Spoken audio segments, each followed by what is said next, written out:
Hi, this is Lynn M. Dixon. I will be reading an excerpt from my new book by way of. This is about the Cummings family. It's called Cummings Tidbits. James Cummings family, Philip, Mississippi, Tallahatchie County. James Cumming, his spouse, Sally Lucy McClellan. James Cummings was well read, learned, he had a large home library, did not come from Mississippi but came from North Carolina to Mississippi. He was either a Gula or Geechee, and he was devastated over being tricked out of his land, according to his granddaughter, Christine Vivian.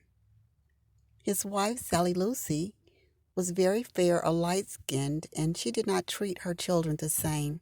She made the darkest one sleep on the floor via Hazel, her relative. James and Sally Lucy had 6 children. James, Uncle Jimmy, was a military man. He was Spanish-speaking. He lived in the New Jersey area, and he spoke Spanish to the young children to entertain us during our Granddaddy Chester's funeral in Memphis in 1959. Corey May, who became my step-grandmother, married my grandfather Chester Aubrey Johnson.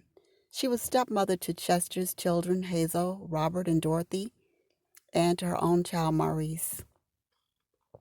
She taught at Campbell College, a now defunct college and sister school to Jackson State College, which is now Jackson State, Mississippi.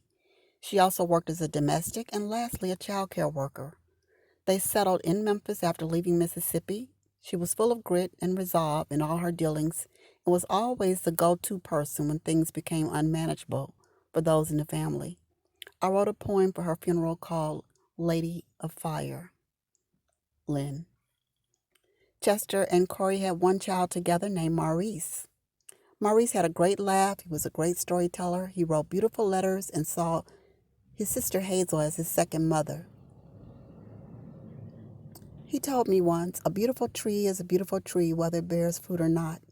He was referring to the fact that I didn't have children, and we talked after my cousin Kenneth's wedding at Ronnie's house in 1978. He married Leatrice, who was a great cook and a tender caregiver. He and Leatrice had one of the sweetest love stories that we've ever seen. He called her Bug. They lived in Memphis, and she helped many of his family members even after his passing. So that is a reading from my latest book.